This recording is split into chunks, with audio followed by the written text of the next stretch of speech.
এক বীর রাখালের উহুদ যুদ্ধে শহীদ হওয়ার গল্প। পেশায় তিনি একজন রাখাল।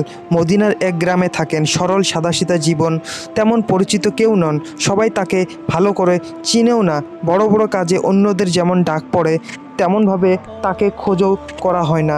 দিনের বেলায় ছাগল চরান, সামান্য ফসলের জমি চাষবাস করেন, দূরে পাহাড়ি ঢালে মাঠে প্রান্তরে যাতায়াত করেন। তার সাথে এক পাল ছাগল। কখনো কখনো সেই ছাগলের রশি হাতে নিয়েই দিন পার করে দেন। কারো সাথে পাচে থাকেন না, হই হট্টগোল ঝামেলা থেকে দূরেই থাকেন। তিনি আল্লাহ রসুল সাল্লাল্লাহু আলাইহি সাল্লামের একজন সাহাবী। তার নাম ওহাব ইবনে কাবুস। ওহাব ইবনে কাবুস রাজিয়াল্লাহু আনহু এমনভাবেই তার সরল জীবনটা কাটিয়ে দিয়েছেন। উহুদ যুদ্ধের দিন ভাতিজাকে সঙ্গে নিয়ে বাড়ি থেকে বের হয়েছেন ওহাব রাজিয়াল্লাহু আনহু। তার সঙ্গে এক পাল ছাগল, একটি রশিতে ছাগলগুলো বাঁধা মদিনার দিকে রওনা দিলেন। মদিনা শহরের কাছাকাছি একটি মাঠে ছাগলগুলো চড়াবেন, এটাই তার ইচ্ছা। উহুদ প্রান্তরে যে যুদ্ধ হচ্ছে এ সম্পর্কে তিনি জানেন না। ছাগলের পাল নিয়ে ওহাব রাজিয়াল্লাহু আনহু যখন মদিনায় এসে পৌঁছালেন, তখন মদিনা শহরের থমথমে ভাব, লোকজন কম, পথ ঘাট ফাঁকা। রাসূলুল্লাহ সাল্লাল্লাহু আলাইহি সাল্লাম নিজেও কি কোথাও চলে গেলেন। ওহাব ইবনে কাবুস রাজিয়াল্লাহু আনহু পথে একজনকে পেয়েছিলেন। মনের ভাবনাটা তাকে বলে ফেললেন, ভাই, রাসূলুল্লাহ সাল্লাল্লাহু আলাইহি সাল্লাম এখন কোথায় বলতে পারেন? সাহাবীগণকে সঙ্গে নিয়ে রাসূল করিম সাল্লাল্লাহু আলাইহি সাল্লাম উহুদ প্রান্তরে গিয়েছেন। সেখানে মুশরিকদের সাথে আজ মুসলমানদের যুদ্ধ হবে। ওহাব রাদিয়াল্লাহু আনহু আর দেরি করতে পারলেন না। রাসূলুল্লাহ সাল্লাল্লাহু আলাইহি সাল্লামের যুদ্ধে চলে গেছেন, আর তাই তিনি মদিনায় বসে বসে ছাগল চড়াবেন এটা তিনি ভাবতেই পারলেন না। সঙ্গে সঙ্গে উহুদের দিকে রওনা দিলেন।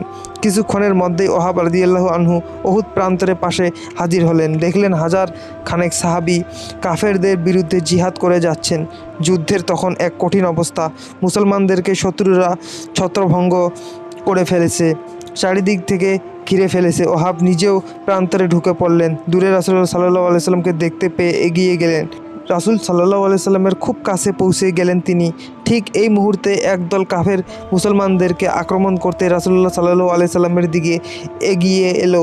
কাফেরদের মতলব ভয়ঙ্কর। তারা সঙ্গতভাবে আল্লাহর রাসূলের ওপর আক্রমণ করতে চায়। মুসলমানদের কাউকে শহীদ করে দিয়ে আর কাউকে আহত করে কাফেররা দ্রুত এগিয়ে আসছে। কাফেরদের এভাবে এগিয়ে আসতে দেখে ওহাব রাদিয়াল্লাহু আনহু ভিতরে ভিতরে চঞ্চল হয়ে উঠলেন। এই সময় রাসূলুল্লাহ সাল্লাল্লাহু আলাইহি সাল্লাম বললেন, যে ব্যক্তি এই কাফেরদেরকে ছত্রভঙ্গ করে দিতে পারবে, বেহেশতে সে আমার সাথী হবে। রাসূলের কথা শেষ হতেই ওহাব রাদিয়াল্লাহু আনহু যুদ্ধে ঝাঁপিয়ে পড়লেন। খোলা তলোয়ার হাতে আল্লাহর রাসূলের শত্রুদের ধাওয়া করলেন। কিছুক্ষণের মধ্যে কাফেরদের দলে ছত্রভঙ্গ হয়ে পালিয়ে গেল। আল্লাহর রাসূল সাল্লাল্লাহু আলাইহি সাল্লাম দারুণ খুশি হলেন। ওহাব রাদিয়াল্লাহু আনহুকে বেহেশতের সুসংবাদ শোনালেন। বেহেশতের সুসংবাদ পেয়ে ওহাব রাদিয়াল্লাহু আনহু খুশিতে আনন্দে আত্মহারা হয়ে গেলেন। একেবারে সোজা শত্রুদের মাঝে ঢুকে পড়লেন, যুদ্ধ করতে লাগলেন।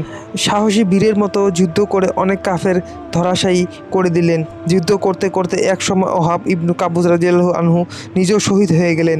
যুদ্ধ শেষে দেখা গেল রাখাল ওহাব এক মহান বীরের মতো শুয়ে আছেন রক্তের গালিচায়। সাহসী বীর ওহাব রাদিয়াল্লাহু আনহুর মাথার কাছে রাসূল করিম সাল্লাল্লাহু আলাইহি সাল্লাম এসে দাঁড়ালেন।